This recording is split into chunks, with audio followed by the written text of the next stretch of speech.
Hey guys, welcome to another episode of Retro Hardware. Today I thought it would be neat to take a look at all the Nintendo handhelds, starting with the original Game Boy and going up all the way to the Nintendo 3DS. Here's the original Nintendo Game Boy, which came out in 1989. This guy is built like a tank, and ironically, I remember reading in one of my old Nintendo Power issues, a soldier had taken one of these into the Gulf War, where it took some damage, but miraculously, it still worked. You can actually see that melted Game Boy on display at the NWC store in New York City. They replaced the screen, but otherwise everything else is original. 6 years after the launch of the original Game Boy, Nintendo released the Play It Loud line of Game Boys, which were just the Game Boys in new different colored shells. The actual hardware remained the same. In 1996, the Game Boy got its first true hardware revision with the Game Boy Pocket. The Game Boy Pocket had a larger black and white screen instead of the original pea soupish color of the original Game Boy. It was also smaller than the original Game Boy and had a less hefty power requirement. It only took 2 AAA batteries instead of 4 AA batteries.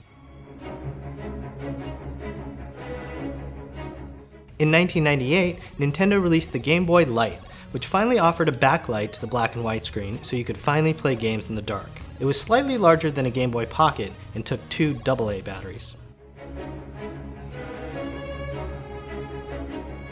Also in 1998, Nintendo released the Game Boy Color, which, you guessed it, brought color to the Game Boy screen. The Game Boy Color, like its predecessor, was also an 8-bit handheld, but it had a processor that ran almost twice as fast as the original Game Boy. It could display up to 56 colors on screen out of a palette of 32,768. It also had an infrared port, which were used in some of the Pokemon games, where you could send mystery gifts via the IR port to another Game Boy. However, the Game Boy Color did not have a backlit screen, so you still had those issues playing in the dark. Most importantly, the Game Boy Color was fully backwards compatible with all the original Game Boy games, giving you access to a huge library of games.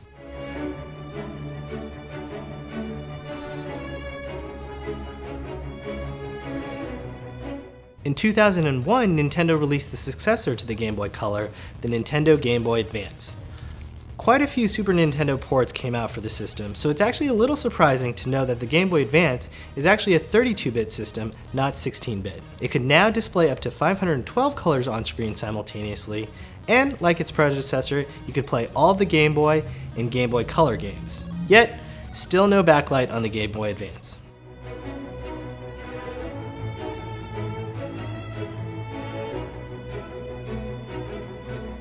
In 2003, Nintendo released the Game Boy Advance SP, which had a smaller clamshell case design. And finally, you had a light for the screen.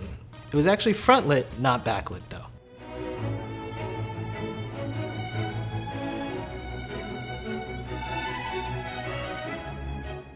In 2004, Nintendo released the Nintendo DS, which had backlit screens and was backwards compatible with Game Boy Advance games.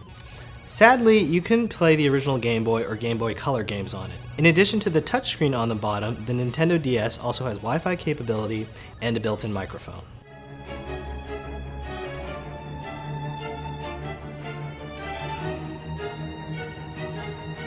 But Nintendo wasn't quite done with the Game Boy Advance platform. In 2005, they released the Game Boy Micro, a super small version of the Game Boy Advance with a nice bright backlit screen. Unfortunately, you could only play Game Boy Advance games on the Micro. It didn't have backwards compatibility with the original Game Boy and Game Boy Color games. But it's nice and super compact, and you can interchange the faceplates. That was kind of the rage back in the day with cell phones, and I think the Game Boy Micro was designed as a nod to that.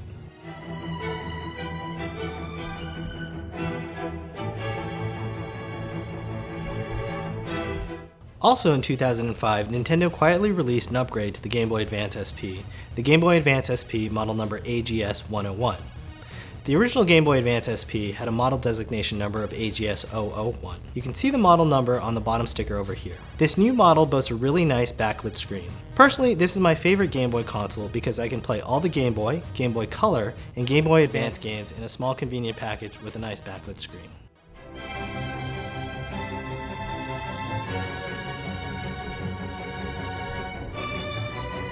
In 2006, Nintendo released a revision of the Nintendo DS hardware, the Nintendo DS Lite, which was the Nintendo DS in a smaller, sleeker package. With the DS Lite, you could still play Game Boy Advance games.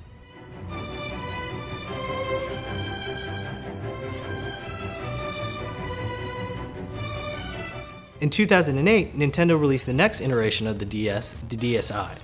With the DSi, you got not one, but two cameras and an SD card slot. Sadly, the Game Boy Advance slot was done away with, but you do get connectivity to the DSi shop where you can download games onto your DSi.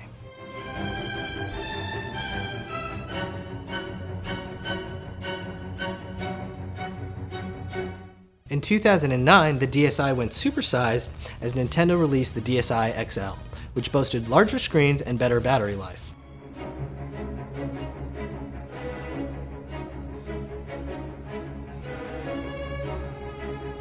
And finally, we have the Nintendo 3DS, which was released just last year. And that takes us to the present. So I know we weren't very retro towards the end of this episode, but I hope you enjoyed this look back at all the Nintendo handhelds to see how they evolved from the original Game Boy to the 3DS.